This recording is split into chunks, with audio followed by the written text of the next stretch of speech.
Κύριε Δήμαρχε, ακούσατε τη βάση της συζήτησης στην οποία βάζει η κυρία Τσάκρη. Ωραία. Η κυρία Τσάκρη λέει ψέματα από την αρχή μέχρι το τέλος. Είναι το πιο ακατάλληλο πρόσωπο για να κάνει διαπραγματεύσεις. Δεν μπορεί λοιπόν να συζητάμε με την κυρία Τσάκρη που είπε πριν από ένα μήνα συνάντησε τον Δήμαρχο και μιλήσαμε με τον κύριο Λιακόπουλο. Ξέρει η κυρία Τσάκρη τι συζητήσαμε με τον κύριο Λιακόπουλο?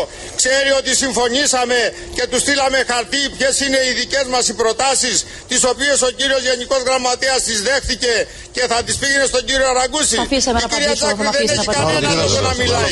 Είναι ακατάλληλη για συζήτηση, την είχαν στο περιθώριο. Η κυρία Τσάκρη είναι ένα ανυπόλοιπτο πρόσωπο. Η κυρία Τσάκρη να πάει να πληρώσει τα 29 ευρώ που είπε τους καφέδες στο αεροδρόμιο. Εντάξει, τώρα δεν είναι επίπεδο διαλόγου. Κύριε Θηβέ, δεν μπορούμε να συζητήσουμε σε αυτό το επίπεδο. Δεν γίνεται όμως να συζητήσουμε έτσι. Παρακαλώ. Όχι, κύριε Θηβέ. Όμως, κυρία Τσάκρη.